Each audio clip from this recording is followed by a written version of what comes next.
My stepfather taught me everything he knew about the business. From a young age, I soaked up every bit of knowledge he shared, always eager to prove myself. When he retired, I was certain that he would name me the CEO of his company. After all, I had dedicated years to learning the ins and outs of the business. But when the time came, he didn't choose me. Instead, he made my brother, who spends most of his time partying and traveling with his friends, the CEO. My brother knows nothing about running a business, and this decision left me completely blindsided. To make matters worse, my family has turned their backs on me. All because I dared to follow my dream of becoming a CEO. They now see me as the black sheep, accusing me of sabotaging my stepfather's company. My grandparents, on my father's side, even went as far as removing me from their will. The only way they'll consider welcoming me back into the family is if I stop trying to take clients away from my stepbrother. But things weren't always this way. Just a year ago, I believed that I would inherit my stepfather's talent management company. I had worked so hard my entire life, hoping to make him proud and continue his legacy. However, it seems that in the end, blood truly is thicker than water. I'm a 30-year-old man who has been working for my stepfather since I was 18. My father passed away when I was very young, and later, my mother remarried a widower who had a son just 3 years younger than me. We became a blended family, and despite the changes, I never lost contact with my father's side of the family. The way my stepbrother Scott and I were raised, no one would have guessed we weren't blood relatives. My stepdad treated us both like his own sons, though we were very different in our interests and personalities. While my stepbrother spent his school holidays on trips, partying with his friends, I spent mine begging my stepfather to let me work at the company. He eventually gave in, allowing me to do small tasks like answering phones, bringing coffee, and running errands while I was still in high school. My mom was incredibly proud of me for taking an interest in the business and working so hard. During college, I continued to work for my stepfather part-time, in the field I was studying. I always turned to him for advice whenever I faced challenges, and he was there to help me every step of the way. The money I earned usually went into savings, as my mom and stepfather were already covering my tuition. I might sound entitled for thinking I deserved to run the company, but in many ways, my stepfather had been preparing me for that role from the start. Unlike me, my stepbrother never showed any interest in the business. But despite all my efforts and dedication, it was he who ended up in the position I worked so hard for. I began working for my stepfather while I was still in college. He took me under his wing, mentoring me throughout the years, and I eventually became one of his most valued interns. When I finished my degree, I had a variety of job offers from different companies, all eager to hire me.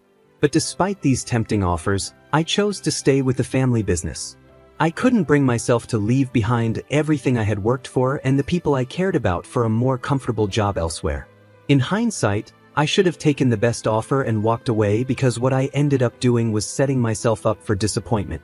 I had accumulated years of experience in the business, and my job prospects were excellent. My stepfather made me an offer with benefits and promised me that I had a bright future at the agency. As I continued to work there, I was entrusted with larger and more significant projects. At first, my fellow employees didn't take me seriously, but through sheer hard work, I earned their respect and trust. Everyone in the company knew that I was his son and his right-hand man. The business became my entire life. I had little time for anything else. Over the past 5 years, I poured my heart and soul into the company.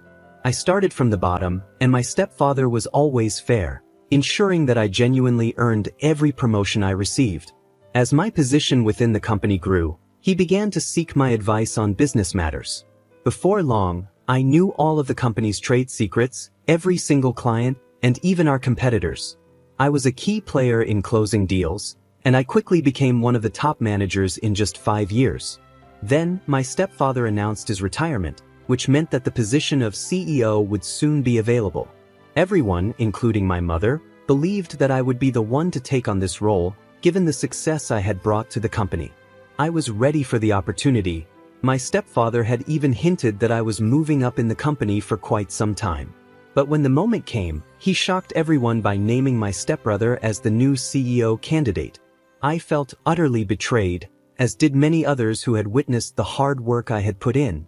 My stepfather claimed that my stepbrother had the potential to lead the company forward and mentioned that he had been mentoring him for the past 7 months. The reality, however, was that my stepbrother had been working overseas for different companies, none of which were in the same field as ours. Even if he had been taught everything there was to know about our business in that short time, he was still far from qualified to take on the role. I pulled my stepfather aside one day and asked him directly why he had chosen Scott over me for the CEO position. I had to know the reason behind his decision, especially after all the hard work I had put into the company.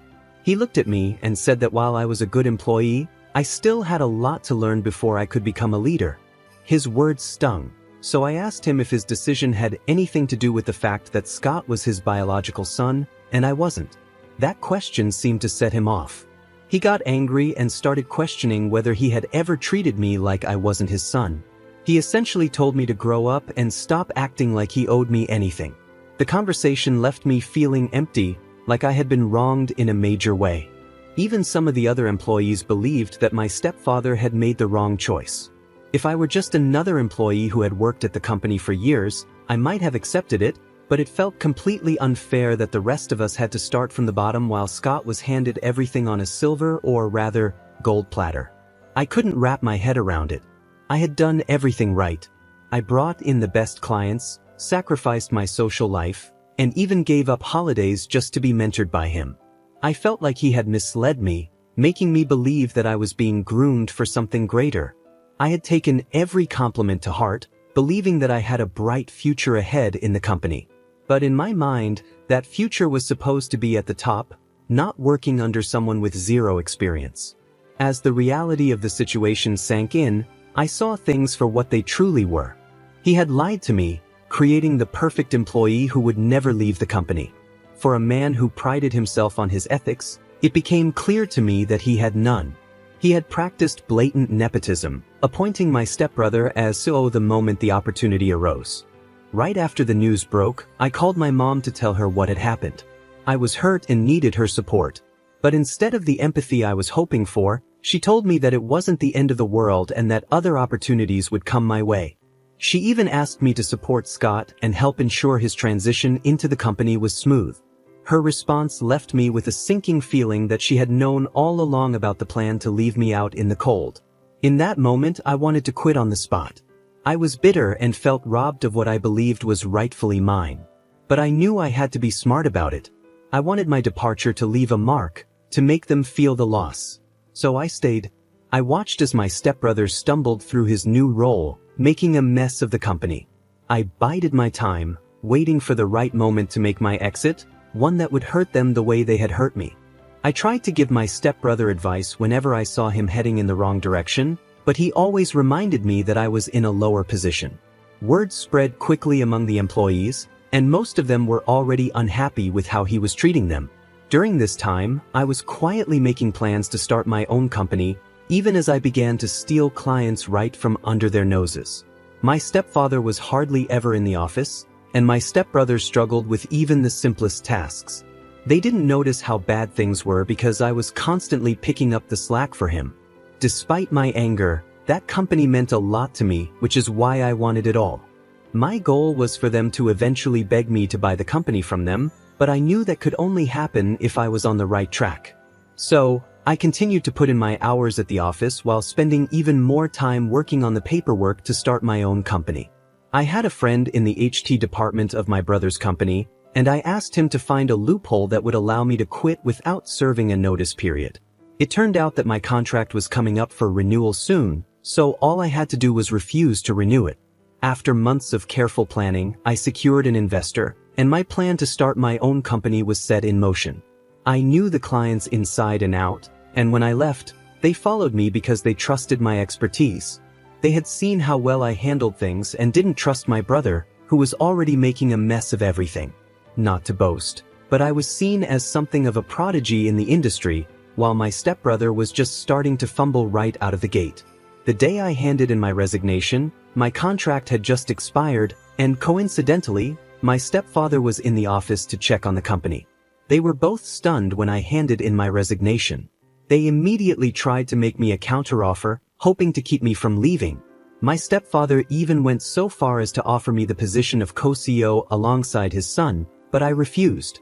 He had the chance to make me CEO long ago, but he chose not to. Now, he was offering it to me just to keep me from leaving. I told him that he had made a huge mistake by choosing his son to inherit the business instead of me. I might not have been his biological son, but when it came to business, I was more of a son to him than my stepbrother ever was. Yet, deep down, I should have seen it coming. The signs were there from the beginning, even if they were subtle at first. There was always a distinction between me and Scott, little things that hinted at a difference in how we were treated. While I worked tirelessly, often putting in 98-hour weeks, my stepbrother was given an allowance and bounced from one job to another, only to fail and eventually be handed the CEO position. Even my mom and grandparents tried to convince me that staying in the family business was the best choice for me. But I told them it wasn't worth the mistreatment and disrespect I felt from being led on by my stepfather. I couldn't understand why my mom and granddad kept pretending that we were this picture-perfect family when, in reality, we weren't all blood-related. My mom had chosen my stepdad and my stepbrother over me, and they all assumed I would fail if I left. My stepfather even told me that I was no longer his son and that I would never make it without his connections. He accused me of the worst kind of betrayal for deciding to start my own company. Hearing those words hurt deeply, but I had felt the tension building for a long time, ever since he appointed Scott as CEO. My whole family decided to cut ties with me. Thankfully, I was already living on my own, so at least I didn't have to worry about moving out. But I knew I had to prove to them and to myself that I could succeed on my own. I started my business small, with just me and an assistant whom I paid with most of my profits. But my years of experience in the industry paid off, and I slowly began to expand my business. There were moments when I thought I might fail, times when I felt completely overwhelmed. I had no one to turn to for support or advice. Everyone I knew was connected to my stepfather. Scott even offered to take me back into the company multiple times, but I knew he just wanted me to help save the sinking ship. There was no way I could return after my stepfather had disowned me. Gradually, I gained more clients, and some of their clients left Scott's company to sign contracts with me. One day, I was struggling to pay the electricity bill at my office, and the next, I was receiving contract offers from all directions. My hard work was finally starting to pay off, and I knew I was on the right path. After all those years of hard work and preparation, I was finally doing what I had trained for, becoming a true leader. My company grew rapidly, expanding from a small office to an entire building in just a few months. The business media took notice, covering my incredible growth, and I was even named one of the top entrepreneurs of the year. As my company continued to expand, I hired more employees, and some of my former colleagues returned, seeking jobs with me. Meanwhile, it became clear that my stepbrother was running our family's company into the ground. Employees were going unpaid, yet he was overworking them while carelessly spending company funds. He struggled to grasp even the basics of running the business. His clients were neglected, and he employed poor business strategies that only made things worse. I wasn't sure if my stepfather was trying to help him, but if he was, it wasn't making any difference. I was living on my own by this time, having cut off communication with my family. My stepfather was furious with me for leaving and starting my own company, blaming me for knowing my worth and daring to compete in the same industry.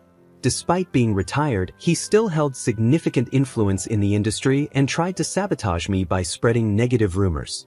But I decided to ignore the drama and focus all my energy on my company. By the end of the year, my hard work paid off, and I received a small award for the upcoming Businessman of the Year. My company was now generating millions in revenue, all thanks to the risks I had taken.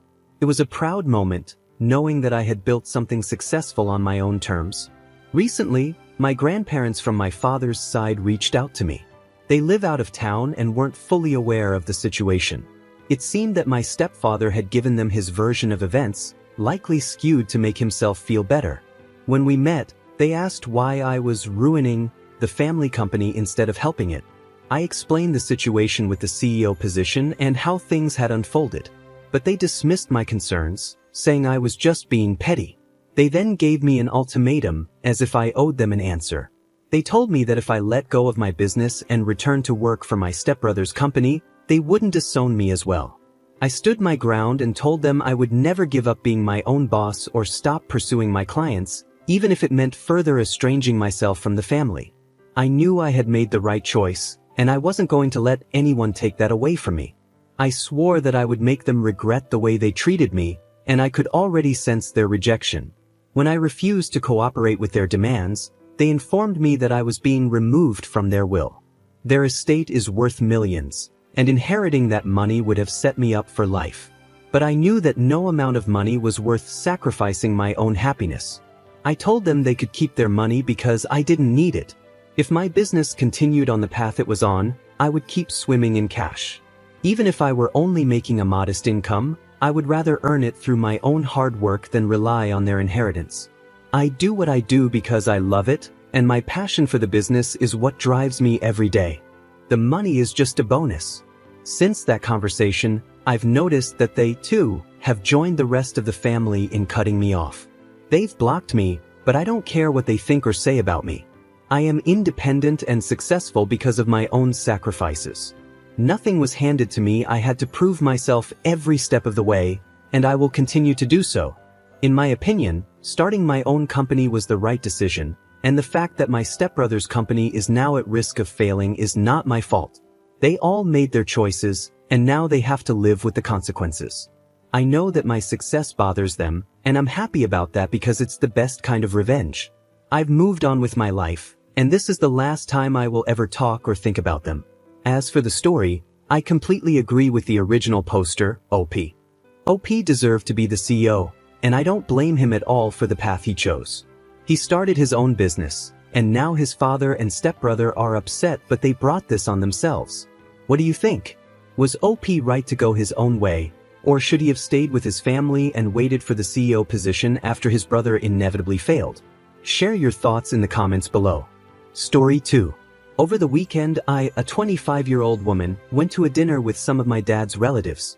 We don't see these relatives very often, so it was one of those rare family gatherings. My dad has never gotten along well with his brother, my uncle, and honestly, I haven't either. My uncle is rude, talks down to people, and we just don't agree on many things. Usually, I try to keep my distance and ignore him when I can. But at this dinner, my uncle decided to ask me about the car I drove up in and about my new job. I started working about a year ago after graduating from college, and I've been working hard to build my career. I'm a software engineer, and I'm proud of the work I do. It's a field that requires a lot of skill and dedication, and I've put in the time and effort to be successful. With the money I've earned, I recently bought my dream car, something I've always wanted. So, when my uncle, in his usual condescending tone, asked me, "Hey, how much are they paying you anyway?" I knew he wasn't asking out of genuine curiosity. It was more like he was setting me up to make me feel bad. I didn't want to play along with whatever game he was trying to start, so instead of giving a vague answer like, "Oh, enough," I decided to be straightforward. I told him exactly how much I make. Apparently, that wasn't the answer he was expecting. He started going off on a rant about how number 25-year-old should be making that kind of money and how stupid my company must be for paying me that much. I was shocked by how upset he got, but I didn't back down. I told him that I deserve every penny I make because I work hard, and not just anyone can do what I do. This response seemed to really set him off. After dinner, I received a text from my cousin saying that I had been really rude at dinner and that I had insulted my uncle's intelligence. My dad, who doesn't like his brother anyway, took my side and supported me. He knows how hard I've worked, and he understood why I stood up for myself. However, my sister agreed with my cousin. She told me that I shouldn't have mentioned how much money I make or talk to our uncle that way because it's considered impolite. Now, I'm left wondering if I was in the wrong. I didn't think I did anything wrong by simply answering a question and defending myself when I was insulted.